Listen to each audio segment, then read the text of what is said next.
भगवान के पूजा पाठ करने के कई सारे तरीके हैं। आप कई तरीके से भगवान का पूजा पाठ कर सकते हैं। कुछ लोग यह सोचते हैं कि भाई पूजा पाठ करने के लिए आपको अगरबत्ती, पुष्प, जल ये सब अति आवश्यक है, महंगे महंगे कपड़े और न जाने क्या क्या। तो यह सब ऐसा कुछ भी आवश्यक नहीं है। अगर आपके पास केवल श्रद्धा है, भक्ति है, तो आप केवल उनके चिंतन से, उनके ध्यान से, अर्थात भगवान के चिंतन और भगवान के ध्यान से भी पूजा कर सकते हैं। तो पूजा करने का बहुत ही तरीका है। और इसके अलावा अगर आपके पास जल, पुष्प इत्यादि है, अगरबत्ती है, लोहांग, दसांग, कपूर वगैरह सब है, तो उसके थ्रू भी आप पूजा पाठ कर सकते हैं, जैसा कि जनरली लोग करते हैं। इसके अलावा अगर आप चाहते हैं तो आप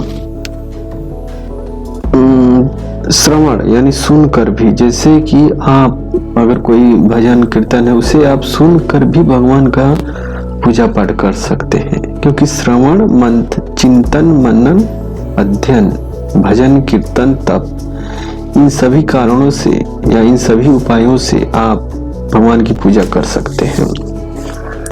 तप करके भी आप भगवान की पूजा कर सकते हैं, भजन करके भी भगवान की पूजा कर सकते हैं, कीर्तन करके भी भगवान की पूजा कर सकते हैं और अध्ययन करके भी भगवान की पूजा कर सकते हैं।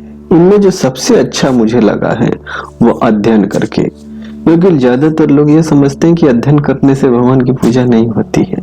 अब अध्ययन में ये नहीं है कि लगे आप फिजिक्स, केमिस्ट्री पढ़ने या कॉमिक्स की बुक पढ़ने या दुनिया भर की साधारण किताबें पढ़ने। आपको श्रेष्ठ किताब पढ़ना है, अर्थात भगवान वाली। तो भगवान वाली किताब है कौन? जैसे कि श्री भगवत गीता, श्री रामचरितमानस, मतलब अत्यंत जो पवित्र धार्मिक किताबें हैं, उनको अगर आप ब्रह्म मुहूर्त में उठकर, नहा धोकर, साफ सुथरे कपड़े पहनकर अगर आप उनका अध्ययन करते हैं 10, 15, 20, 30 अपनी रुचि के अनुसार और जितना आपके समय है उसके अनुसार अगर आप अध्ययन करते हैं, तो वो सब आपका पूजा पाठ में नित्य होगा।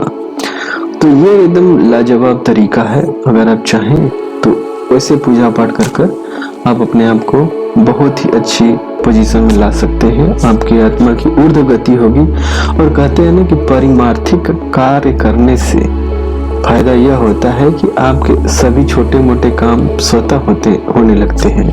मतलब सभी छोटे मोटे लौकिक काम जो होते हैं, यानी संसारिक, यानी जो वर्ल्डली वर्क होते हैं, वो खुद ही होने लगते हैं। आपको बहुत ही ज्यादा मेहनत करने की कोई जरूरत नहीं पड़ती है। तो इससे फायदा आपको यह मिलेगा। तो मुझे जो सबसे बेस्ट लगा है वह स्व अध्ययन। वैसे कि जब तरफ व्रत, भजन, कीर्तन ये सब भी शामिल रहे तो मतलब क्या कहना। लेकिन अगर यह सब शामिल न रहे और आप अगर केवल अध्ययन करना चाहते हैं, यानी श्री भगवत गीता का पढ़ने ही लगे, ज्ञान भी मिलेगा और बहुत कुछ मिल जाएगा। तो ये वीडियो आपको कैसा लगा आप हमें कमेंट करके बताइएगा। अगला वीडियो देखना मत भूलिएगा, क्योंकि इसमें आपको करियर भक्ति से रिलेटेड आपको अच्छी जानकारी और मार्गदर्शन दिया जाएगा।